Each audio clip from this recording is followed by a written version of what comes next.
berjumpa dengan saya Satria Nugraha Adi Wijaya dalam mata kuliah Bahasa Indonesia.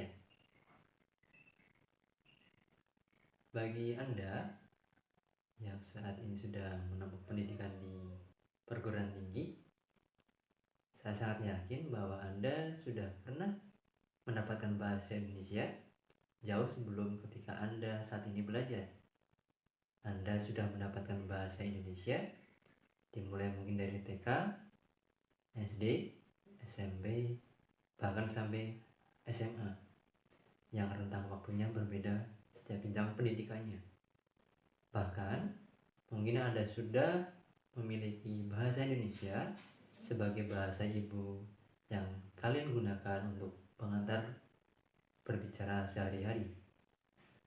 Nah, kemudian apa saja yang dipelajari dalam bahasa Indonesia selama Anda menempuh pendidikan di perguruan tinggi? Bahasa Indonesia yang dipelajari dalam perguruan tinggi tentunya jauh berbeda dengan bahasa Indonesia yang ditempuh dalam pendidikan dasar maupun menengah. Dalam bahasa Indonesia ada 4 keterampilan yang harus dikuasai oleh peserta didik. Dalam hal ini ada keterampilan membaca, menulis, berbicara, dan mendengarkan. Akan tetapi, tentunya dalam perguruan tinggi, keterampilan yang menjadi fokus bagi Anda untuk menempuh pendidikan yaitu keterampilan menulis. Karena apa? Karena tujuan akhir dari keterampilan menulis tentunya sebagai penunjang dari Anda semua untuk menyusun tugas akhir, baik itu tugas akhir ataupun skripsi ataupun yang lainnya. Jauh sebelum itu, penggunaan bahasa Indonesia bisa sangat mendukung untuk menentukan dan mensukseskan clipping maupun paper yang menjadi tugas semester yang Anda ajukan. Baik, untuk Anda sekalian, perlu diperhatikan bahwa dalam bahasa Indonesia memerlukan dan harus memperhatikan beberapa aspek yang perlu dan sangat penting diperhatikan ketika Anda menyusun tugas akhir. Karena pada dasarnya materi bahasa Indonesia sangat luas, dan akan tetapi karena kita fokusnya pada kemampuan mahasiswa untuk menyusun laporan, maka bahasa Indonesia dikerucutkan menjadi beberapa aspek.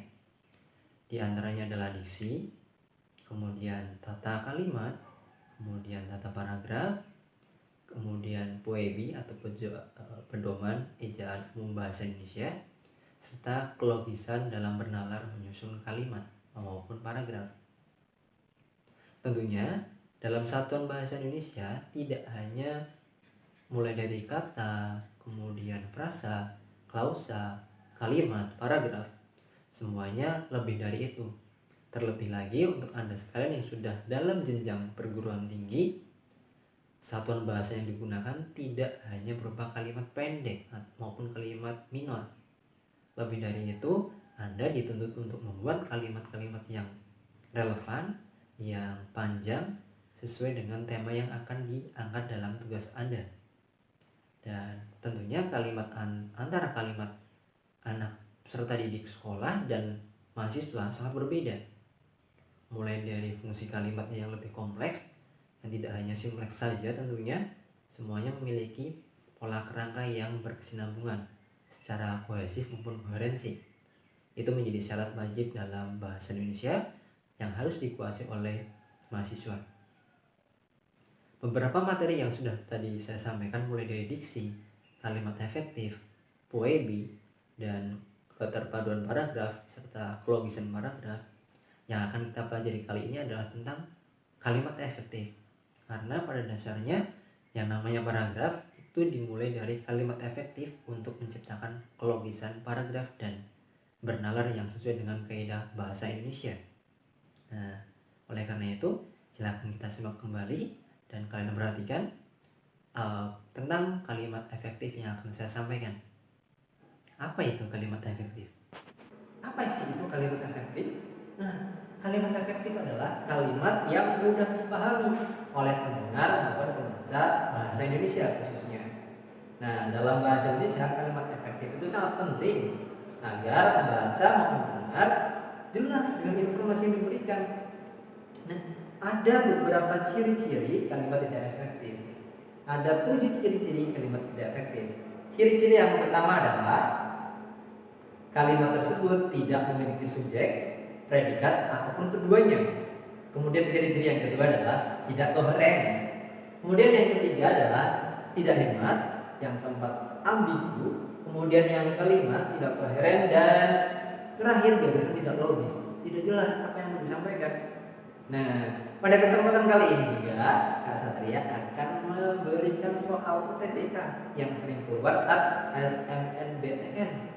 Apa saja itu? Nah, untuk soal SNMPTN yang sering keluar adalah kalimat tidak efektif. Contoh soalnya adalah ini. Sudah kalian baca? Nah, soalnya adalah perhatikan dan perbaiki kalimat pertama agar kalimat tersebut efektif. Kalimatnya adalah Hari Buku Nasional 17 Mei merupakan momen perayaan bagi pecinta buku. Nah, kalimat tersebut tidak efektif. Kenapa tidak efektif? Coba kita lihat ke kalimat yang pertama. Pada kalimat tersebut, nah ini, Kak sudah memberikan tanda. Tandanya adalah Hari Buku Nasional 17 Mei merupakan momen perayaan bagi pecinta buku. Kalimat tersebut tidak efektif karena pada kalimat tersebut ada dua keterangan yang kalau digabungkan akan sangat ambigu. Contoh ini, Hari Buku Nasional 17 Mei. Nah, untuk memberikan jawabannya atau memberikan ciri-ciri kalimat yang jelas adalah apabila ada dua keterangan, kita memberikan dua tanda koma pada keterangan yang di tengah. Artinya setelah keterangan satu ada tanda koma untuk mengapit keterangan selanjutnya. Sama halnya kalau ada soal seperti ini. Ibu kota negara Indonesia adalah Jakarta. Itu kalau kalimatnya yang tidak ambigu. Tapi kalau ambigu seperti ini. Jakarta, ibu kota negara Indonesia sedang banjir. Nah, itu kalau tidak ada tanda koma, Jakarta ibu kota negara Indonesia sangat tidak bagus, sangat tidak jelas, dan tidak bagus ya.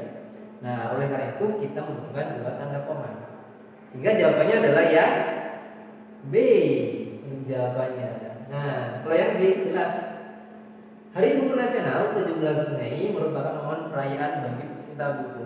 Sangat jelas bahwa hari perayaan buku itu sama dengan tanggal 17 Mei. Tanggal 17 Mei adalah Hari Buku Nasional. Kenapa jawabannya tidak yang B?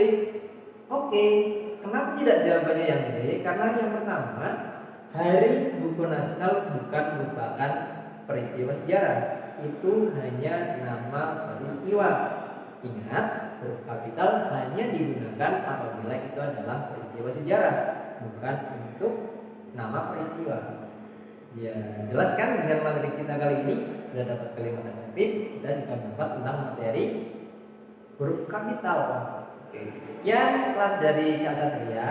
Terima kasih.